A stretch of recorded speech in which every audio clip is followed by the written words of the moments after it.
मध्य प्रदेश के CM doctor Mohan Yadav ने अवैध कॉलोनियों को लेकर आदेश जारी किया है। सीएम डॉक्टर मोहन यादव ने आदेश का असर अब देखने को मिल रहा है।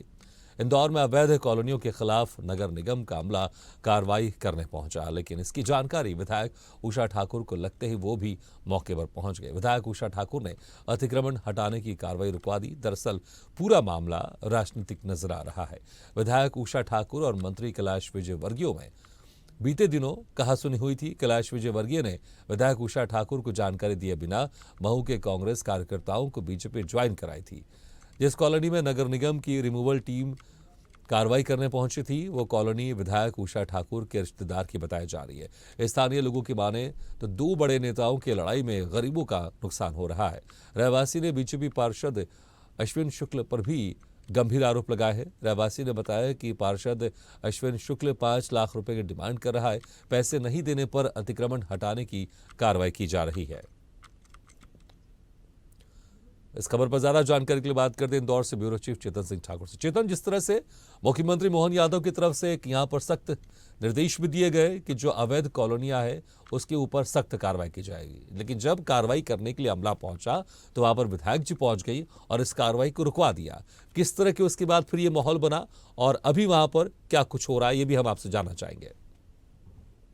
इस तरीके से सुबह की बात कर लें तो सुबह कहीं ना कहीं जो प्रशासनिक अमला है अवैध कॉलोनी की बात करें तो कुछ दिन पहले एक फरमान आया था डॉक्टर मोहन यादव और प्रदेश के मुख्यमंत्री का कि जिस तरह की जो अवैध कॉलोनी है उसमें कहीं ना कहीं बड़ी कार्रवाई की जाए। जिसके चलते आज हमने सुबह देखा था कि अग्रवाल कॉलोनी एरोड्रम नगर में मारवाड़ी कॉलोनी जिसमें करीब करीब 100 परिवार वहाँ रहता है। 100 परिवारों को हटाने के लिए सुबह सुबह नगर निगम का अमला वहाँ पहुंचता है। उसके बाद लगातार वहाँ कार्रवाई होती है और इसी बीच वहाँ क्षेत्रीय जो विधायक है महू की वहाँ पहुंचती है और नगर निगम मामले को वहाँ रोकने जो कार्रवाई थी उसे रोकने के लिए प्रयास होती है। उसके बाद लगातार जो रहवासी उनका कहना था कि कहीं ना कहीं ये मामला जो है ये तुल पकड़ता नजर आ रहा है। बंद कमरे में के अंदर दो राजनीति के बड़े अगर बात कर लें कि कैबिनेट एक मंत्री है और दूसरी एक विधायक है, उनकी कहीं ना कहीं चर्चाएं होती है। चर्चाओं के बाद ये मामला बड़ा तुल पकड़ता है और ये राजनीतिक कल्याणों से एक बड़ा तुल पकड़ता हुआ नजर आ रहा है। जिस तरीके से बात कर ले तो बंद कमरे की राजनीति अब कहीं ना कहीं खुलकर सामने आती दिख रही है।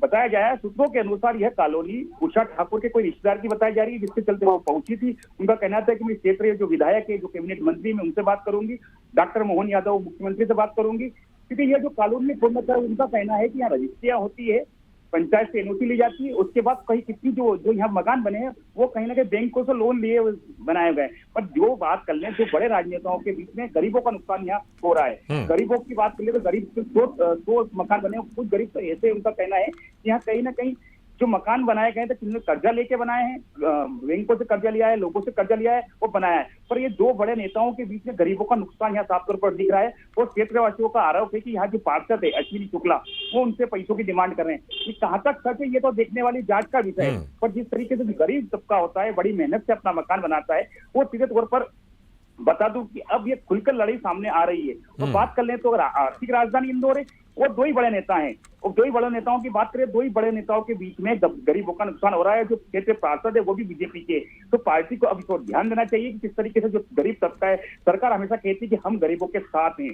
गरीबों के साथ रहेंगे, पर जिस तरीके से हम देख रहे हैं कि दो बड़े नेताओं के चलते यहाँ गरीबों के हमने देखा सुबह सुबह 5 या 6 बजे का मामला था जब यहाँ पर जो अमला पहुंचा था नगर निगम का यहाँ तोड़ने, तो उनके आंखों से जो आंसुओं की अश्रुधारा जो बह रही थी, तो उनका कहना था कि हम पूर्णतः वैध काम कर रहे हैं, पूर्णतः हमने यह कॉलोनी वैध करवा रखी है। पर जिस तरीके से हम देख रहे हैं कि दो राजनीतिक बड़ी हस्तियों के कारण यहाँ कहीं ना कहीं गरीब तबका परेशान हो रहा है। तो इस ओर कहीं ना कहीं प्रशासन को ध्यान देना चाहिए, मध्य प्रदेश शासन को ध्यान देना चाहिए कि वास्तविक स्थिति क्या है, स्थिति से अवगत होना चाहिए। पर इस तरह की कार्रवाई नहीं होना चाहिए क्योंकि यहाँ गरीब तबका बड़ी मुश्किल से यहाँ से कर्ज लेकर, बैंकों से कर्ज लेकर अपना आशियाना बनाता है। जब आशियाना टूटता है तो बड़ा बिल्कुल ठेस पहुंचती है। जी बिल्कुल चेतन, लेकिन यहाँ पर अभी कुछ दिनों बाद लोकसभा के चुनाव शुरू हो जाएंगे। 19 अप्रैल से पहले चरण की शुरुआत हो जाएगी मतदान की। उसके पहले बीजेपी के नेताओं के एक दूसरे के सामने इस तरह से आना, क्योंकि देखिए मुद्दा यहाँ पर है, अगर विधायक आ रही हैं और ये कार्रवाई सरकार की तरफ से की जा रही है, विधायक भी बीजेपी के विधायक है और मंत्री भी हैं वो, तो कहीं ना कहीं फिर ये मामला थोड़ा दूसरी तरफ चले जाता है। ऐसा लगता है कि कहीं ना कहीं कुछ अंदरूनी गुटबाजी भी चल रही है, कहीं ना कहीं ये लोकसभा चुनाव में नुकसान ना करे बीजेपी को। जी, जिस तरीके से मामला गरमाया है, यह बंद कमरे का मामला था उषा ठाकुर और माननीय मंत्री जो कैलाश विजय के बंद कमरे का मामला था, सूत्रों के अनुसार कहीं ना कहीं नाराजगी जरूर नजर आ रही है।